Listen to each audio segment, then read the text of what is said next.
Assalamualaikum warahmatullahi wabarakatuh. Perkenalkan, nama saya Maulana Aryansah, NIM D0123153. Baik, di sini saya akan mempresentasikan tugas yang telah diberikan oleh Ibu dosen pengampu, yakni Ibu Dunia Cherry MPD.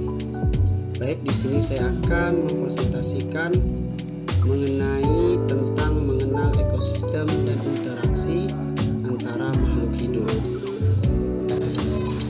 Pengertian ekosistem menurut para ahli. Ekosistem adalah suatu sistem ekologi yang terbentuk oleh hubungan timbal balik tak terpisahkan antara makhluk hidup dengan lingkungannya.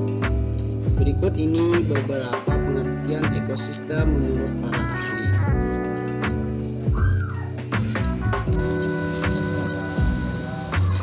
Menurut A.G. Tansley 1935, ekosistem sebagai suatu unit ekologi di mana di dalamnya terdapat struktur dan fungsi.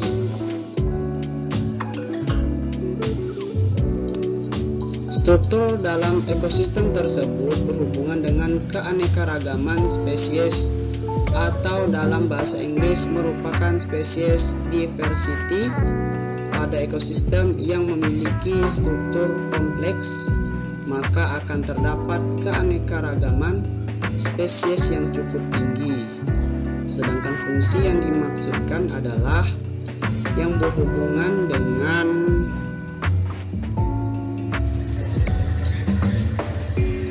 siklus materi serta arus energi melalui komponen ekosistem. Baik, selanjutnya menurut Woodbury 1954, ekosistem menurut Woodbury merupakan tatanan kesatuan secara kompleks di sebuah wilayah yang terdapat habitat tumbuhan dan binatang. Kondisi ini kemudian dipertimbangkan sebagai unit kesatuan secara utuh, sehingga semuanya dapat menjadi bagian mata rantai siklus materi serta aliran energi. Menurut Odum 1993, seperangkat unit fungsional dasar dalam suatu ekologi yang di dalamnya tercakup organisme dan lingkungan. Lingkungan dalam hal ini yaitu lingkungan biotik dan abiotik, di mana di antara keduanya kemudian akan saling mengaruhi. Selain itu, dalam ekosistem juga terdapat komponen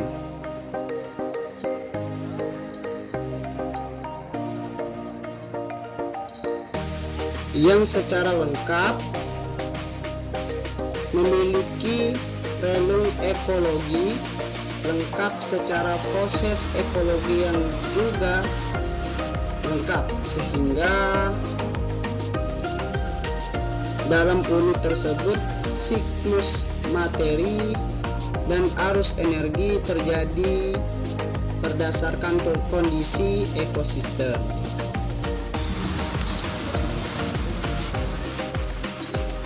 Undang-Undang Lingkungan Hidup tahun 1997, ekosistem sebagai tatanan suatu kesatuan, cara yang begitu utuh serta menyeluruh antara segenap unsur lingkungan hidup untuk saling mempengaruhi. Unsur-unsur lingkungan hidup ini dapat disebut juga unsur biotik dan abiotik, baik pada makhluk hidup maupun benda mati di dalamnya. Semuanya tersusun menjadi satu kesatuan dalam sebuah ekosistem yang masing-masing tidak dapat berdiri sendiri, melainkan harus saling berinteraksi, saling mempengaruhi sehingga tidak dapat dipisah-pisahkan. Komponen ekosistem. Komponen ekosistem merupakan bagian dari satu ekosistem yang menyusun ekosistem ini sendiri sehingga terbentuk sebuah ekosistem komponen. Dalam ekosistem kemudian dibagi lagi menjadi dua macam, yaitu komponen hidup dan komponen tak hidup. Selain itu, komponen hidup dapat disebut juga sebagai komponen biotik, dan komponen tak hidup dapat disebut sebagai komponen abiotik. Setiap komponen memiliki anggota yang berbeda-beda pula. Berikut lebih jelasnya komponen biotik. Komponen biotik memiliki arti hidup. Komponen biotik pada suatu ekosistem adalah makhluk hidup itu sendiri. Sebab ekosistem tak akan pernah terbentuk tanpa adanya makhluk hidup di dalamnya. Keberadaan makhluk hidup kemudian membentuk suatu rantai makanan dalam suatu ekosistem. Komponen abiotik. Komponen kedua dalam ekosistem adalah komponen abiotik atau komponen yang tak hidup. Dengan kata lain, komponen abiotik adalah komponen yang terdiri dari beda-beda benda-benda, bukan makhluk hidup tetapi ada di sekitar kita dan ikut mempengaruhi kelangsungan hidup. Beberapa jenis komponen abiotik yaitu suhu, sinar matahari, air, angin, udara, kelembapan udara, dan banyak lagi benda mati yang ikut berperan dalam ekosistem. Macam-macam ekosistem. Ekosistem merupakan suatu kesatuan fungsional antara komponen biotik, makhluk hidup, dan komponen abiotik, komponen tak hidup atau lingkungan, yang saling berinteraksi dan saling mempengaruhi dalam bentuk hubungan timbal balik antara satu dengan yang lain. Secara umum ada 3 tipe ekosistem, yaitu ekosistem air, ekosistem darat, dan ekosistem buatan. Berikut penjelasannya. Akuatik atau air. Ekosistem akuatik merupakan ekosistem yang komponen abiotiknya sebagai besar terdiri atas air, makhluk hidup. Komponen biotik dalam ekosistem perairan dibagi lagi menjadi 8 ekosistem. Salah satunya ekosistem air tawar, ekosistem air laut, ekosistem pantai, dan masih ada lagi. Lanjut, tesenterial darat. Menurut zona dalam ekosistem terestrial ditentukan oleh temperatur dan curah hujan. Ekosistem terestrial dapat dikontrol oleh iklim dan gangguan iklim. Sangat penting untuk menentukan mengapa suatu ekosistem terestrial berada pada suatu tempat tertentu.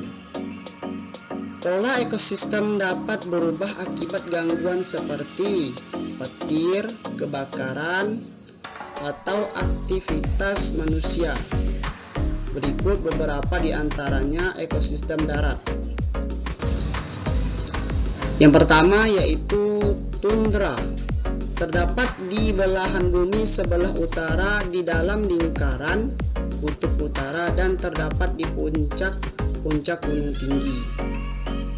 Yang kedua yaitu kars, batu gamping atau gua.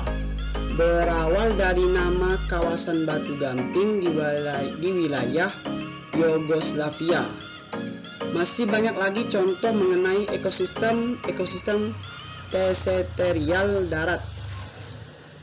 Lanjut, ekosistem buatan. Sawah merupakan salah satu contoh ekosistem buatan. Ekosistem buatan merupakan ekosistem yang diciptakan manusia untuk memenuhi kebutuhannya. Ekosistem buatan ini kemudian mendapatkan subsidi energi dari luar, tanaman atau hewan peliharaan yang didominasi pengaruh manusia dan memiliki keanekaragaman rendah. contoh ekosistem buatan diantaranya yang pertama bendungan, yang kedua hutan, tanaman produksi seperti jati dan pinus, yang ketiga yaitu agroekosistem berupa sawah, tadah hujan.